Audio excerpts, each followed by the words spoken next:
یا اللہ یا رحمان یا رحیم یا السلام علیکم ورحمۃ اللہ وبرکاتہ۔ نیا شمسی سال شروع ہوتے ہی پٹاخے، آتش بازیاں، پارٹیاں، ناچ گانے، یہ سب شروع ہو جاتا ہے۔ اتنا شور اور ہنگامہ ہوتا ہے گویا دنیا فتح کر لی۔ مگر آخر کیوں؟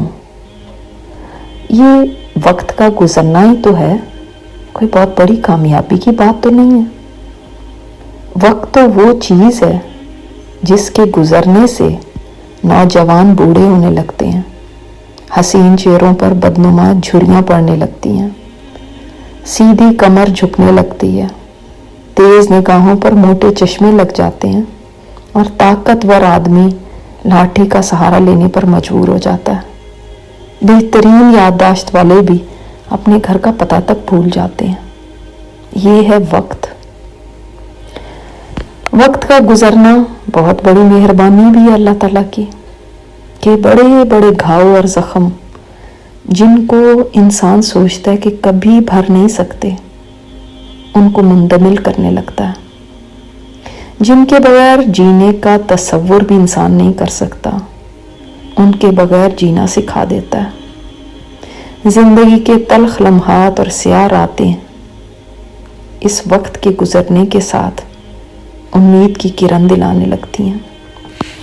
مگر یہ وقت کوئی معصوم شے نہیں ہے، یہ بہت چالاک ہے، اس لیے کہ یہ انسان کو پتہ بھی نہیں لگنے دیتا اور اس کا سب سے قیمتی سرمایہ جو اس کی زندگی ہے لوٹ کر لے جاتا ہے۔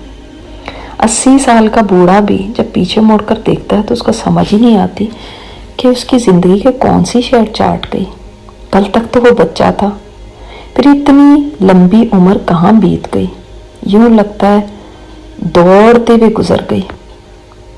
کہاں گئی اس کی جوانی، اس کا بچپن، اس کا حسن، اس کی طاقتیں؟ وقت سب کچھ لوٹ کے لے گیا اور انسان کو لگتا ہے چند لمحوں میں اس کی ساری زندگی اس کے ہاتھ سے نکل گئی۔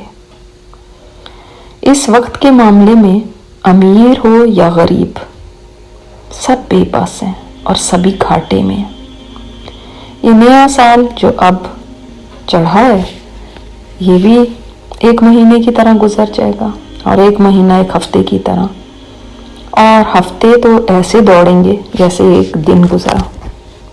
جو مسلمان نہیں ان کو تو سمجھ ہی نہیں، مگر جو ایمان رکھتے ہیں وہ تو جانتے ہیں کہ یہ زندگی ادھار لے کر آئے ہیں اور اس میں آخرت کے لیے ہمیں کچھ تیاری کرنی ہے، ورنہ وہاں خسارہ ہوگا۔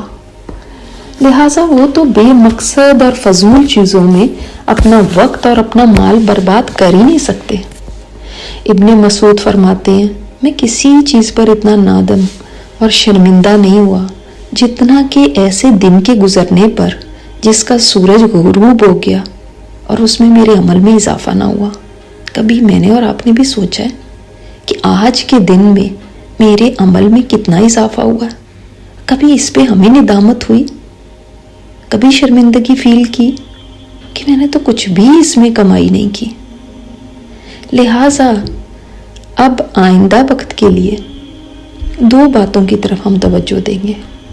ایک تو ہم ماضی میں کا احتساب کریں، ماضی میں عبادات، معاملات، اعمال، حلال حرام، حقوق اللہ، حقوق العباد کی ادائیگی میں کتنی حد تک پوری اتری ہوں، کہاں کہاں کمیاں رہ گئی ہیں، کہاں غلطیاں ہوئی ہیں۔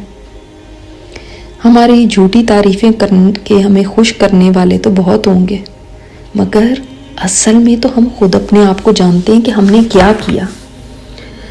لہٰذا اگر کچھ اچھا کیا یا کچھ اچھا پایا ہے تو اس پہ کہیں اللہم لک الحمد و لک الشکر، کیونکہ سب کچھ اللہ کی توفیق سے ہے۔ اور اگر گزرے وقت میں کوئی صدمہ یا کوئی غم آیا یا کچھ کھو دیا تو کہیے انا للہ و انا الیہ راجعون۔ اگر جو سوچا تھا ویسا ہوا ہی نہیں، جیسے چاہا تھا اس کے الٹ ہو گیا، تو بھی مایوس نہ ہو، کہیں قدر اللہ وما شاء فعل. اللہ تعالیٰ نے تقدیر میں ایسے ہی لکھا تھا اور جو اس نے چاہا ویسے ہی ہوا. اور اس کے بعد آگے کے لیے پلاننگ کیجیے، اس کو کیسے بہتر بنانا ہے ایمان کے معاملے میں اور عمل میں. اللہ تعالیٰ ہمیں سمجھ دے اور زندگی کو بامقصد طور پر گزارنے کی توفیق عطا فرمائے. اللہ تعالیٰ ہمیں زندگی کو ضائع کرنے سے بچا لے. السلام علیکم ورحمۃ اللہ وبرکاتہ. یہ اسپیکر استاذہ نجیحہ ہاشمی ہے. ان کی مزید آڈیو سننے کے لیے لاگ ان کریں الرحمہ.org پر ARRAHMA.org.